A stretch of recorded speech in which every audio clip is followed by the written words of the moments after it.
Alright, here is my lessons learned from Road Atlanta. This is from last night's race, May 2020 lab. Actually, this is from qualifying 1:17.764. So I'm just gonna watch the lap first, and then we'll do the same in slow motion from the cockpit view, and then another view from a chase mode. And these are really notes for myself about what I did right to get this fast lap, and potentially things that I can still improve on. If you find it helpful, that's great. I certainly hope that you do. But I wanted to make sure that after each season or track that I visit, especially if I was able to get the best lap, I go back in and get this lap guide pulled together for myself, for others that might find it useful. Road Atlanta is a pretty new track to me. Until this week, I've never been on it, so I watched a bunch of videos. Kudos to findingspeed.com and Dave Gabb. Watch a lot of their videos, as well as my buddies, which I've been practicing this whole week. So let's go back and run this lap one more time.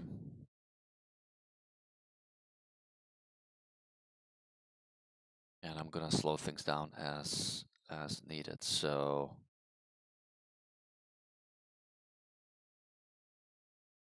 over here, I tend to stay obviously on the left-hand side, and just as I approach this service road, I will get off the throttle here and start braking and trail braking close to where the flag station is. I will downshift to 4th right around here, and pretty easy on the brakes at this point. Really want to come in pretty early into this turn. Don't want to go too wide, and as soon as I know that I can make it, I will get here. I'm already on the gas, and I will get on full throttle here shortly. Already, probably right around now, full throttle. So, and it's gonna carry out to the left. You can stay on the full throttle here even later in the 30-minute race, even as the tires are starting to overheat and get a little greasy. So this is fine. This is a tricky part because you're cresting a hill and you don't really know where this turn is. So I use this tree as a kind of an orientation marker, and here I start lifting a little bit. Don't do an immediate lift here. If you're just going to lift completely as you're cresting this hill, the rear is going to come out on you. So you want to make sure that you're easing off the throttle, and then as soon as I get here to where the top of the hill, I will get on the brakes and downshift to 3rd. So I'm getting on the brakes here, 4th, shifting down to 3rd. Probably even shift a little bit later, but you want to get on the brakes. This is really your braking zone, so you want to get on the brakes relatively heavy here. Negotiate this turn. You can take a lot off the curb. I'll take a look at the chase mode. Move things around a little bit, but actually, it's good. Take a good amount of curb here, and you can put the right wheel on the dirt here as well without getting a 1X. Another set of pretty tricky turns here. The further to the right that you can stay here, the harder you can accelerate. Through here, I do lift through the next 2 turns to make sure I can negotiate a turn. It's important to go right in between the cones. So here, get on the gas here fully, and I have to lift a little bit more, I guess. As you're approaching the end of the curbing here, this is my turn point. So I'm going to lift here a little bit, and as soon as you know that you can make the turn, you can get on the gas fully. If you stay on the throttle 100%, I do spin out over here. Maybe getting into fifth gear here instead might help a little bit. I'll need to try that next time. Full gas here through this turn. You wanna, that's a late apex, and on this next turn, that's a late apex as well. Some people like to get on the curb and brake. Here, once you straighten up the car, I don't like how it unsettles the suspension on the car, and so I actually get on the brake in the same spot, but I avoid the curbing. And the one thing I've noticed later in the race that I can actually continue to accelerate up to about here, and then downshift to third for the next turn.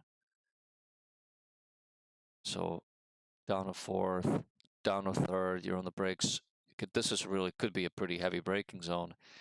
I do take the curbing here on the left side, and definitely take advantage of all the extra curbing here on the right side. So you can come out, unless you hit the sand or the pebbles, you won't get a 1X, and it's not going to slow you down. And this way you can carry out a lot more speed. That's fine here. You can stay behind the white line, but there is grass here on the right hand side. You will get a 1X if you hit it, and careful, you might also unsettle the car and spin out.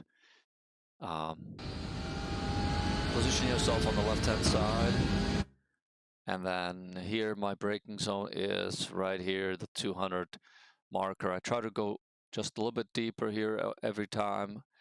Get on get down to the third gear. Carry as much speed through this turn as you can. So you may want to play with that. You can carry a lot more speed because it is pretty banked, as you can see.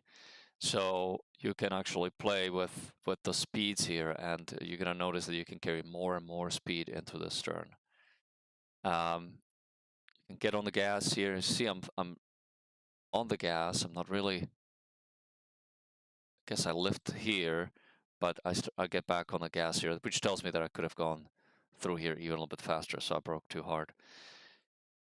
Here, the next turn is really a second gear turn, maybe with a very brief downshift to first to help you turn in. But the key here is you can actually take quite a bit of the curb, which I haven't been doing, so I need to do that next time. You can take quite a bit of this curb, and it is an early turn in. Don't come all the way. Don't start turning here. That's too late. You want to turn in early, like I'm doing here. If it looks like you're coming in a little bit wide, you can downshift to first here momentarily, even for just like 2/10 or 3/10 of a second. It's really going to help turn the car around. Second gear here is preferred though, because it's going to help you, allow you to get on the throttle pretty early, and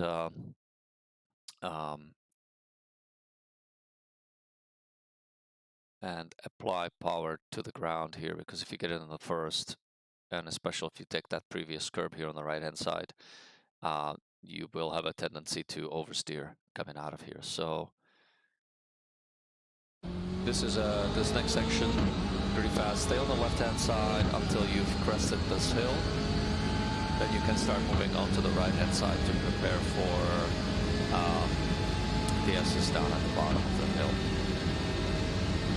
Full throttle.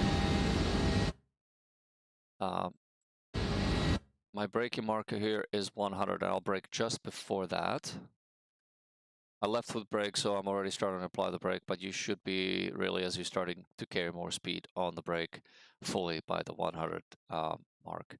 I like to take this corner in second. See a lot of people driving it in third. I prefer second. And you can actually take a lot of this curb without getting a penalty. As you can see, I've actually taken a significant amount, and I did not get an off track. Let's take a look.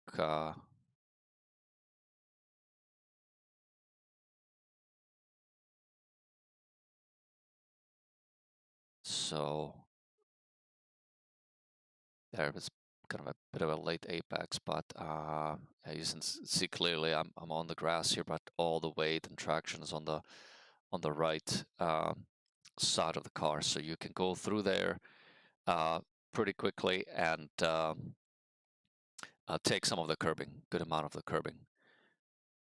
Here,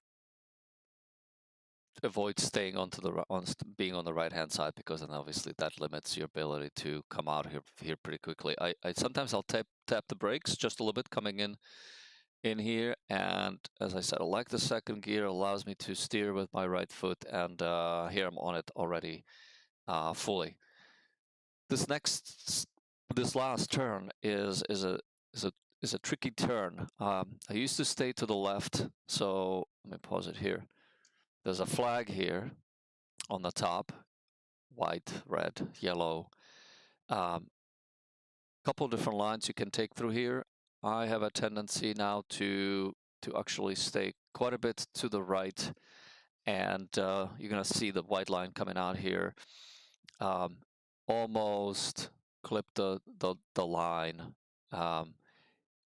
Ended up actually coming a little bit more to the left here than I usually would. I usually would stay a little bit more to the right, and actually find that as I'm approaching this last turn, if I stay closer on the right hand side, the car is the rear isn't coming out as much as opposed to if I'm coming all the way to the left side here, because you can, as you're coming out of here, if you stay more closer under the yellow, you can, as you crest in the hill, you can actually take advantage of the full width of the track and come all the way out onto the curbing. But as I said, interestingly enough, if I stay here a little bit tighter, the car actually comes, it feels more stable coming through this turn. You want to avoid hitting that curbing. It's pretty high, and here you can come out all the way on the left side. If you do come in with too hot and you can get on the grass, it's fine. Obviously you're gonna get an off track, but as long as you stay off the gas, you can get back on the track and only lose 2 or 3 tenths of a second. So let's do this again. We're gonna do it in a chase view, and I will just do it. I will do it this way and just do it at full speed, and then for certain corners I will come back and switch left side, right side, so I can see how much of the curbing I'm taking.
Do it one more time, but just move the view off to the left and to the right so we can see, so I can see how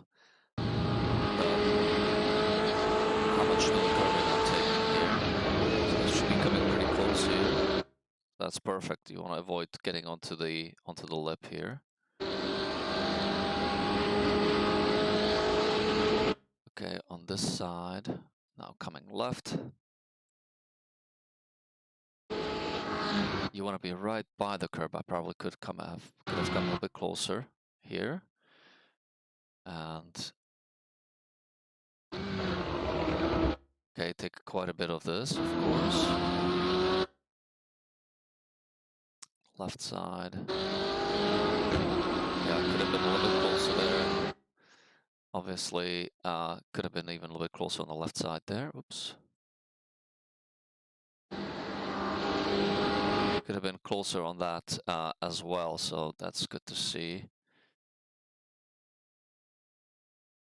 Yeah, I missed this one, so ideally you're obviously at least 3 or 4 feet over, closer to here again. Avoid the lip itself. And so I've taken a little bit more here than I initially thought. It would have been better as I'm starting to apply the brake to actually be off the curb. And then here on the left side. Okay, took quite a bit of it. I think it's really necessary to do that unless you're gonna find yourself too far to the right. Let's look at the next set of tools. Oh yeah, that was close. You really wanna stay off of this. That looks like sand.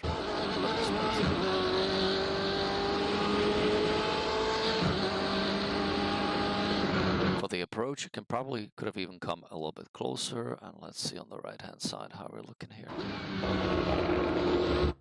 It's pretty good. Didn't really seem to unsettle the car, so okay with that. And here, this is key. I don't get on the curbing here. Getting ready for the next right-hander. Probably can get a little bit further out here. Did get on the curb here. Generally speaking, again, looking at different videos, the tendency is, or the suggestion here is, if you can avoid getting on the curb, it will help settle the car better, or it will avoid unsettling the car, and you can apply more speed coming out of this corner. And because you've got such a long straightaway coming up next, it will result in, maybe a 0.1, 0.2 seconds of a difference here. So, yeah, and here you take as much space there as you need. Fast forward through here, nothing really exciting happening here. I don't get on the curb on the right-hand side.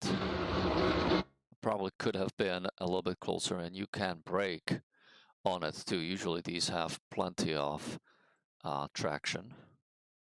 Get on the grass there. Hit the curb here. Yep, a little bit. And then on the left-hand side, take as much as you need, but be careful with the grass there.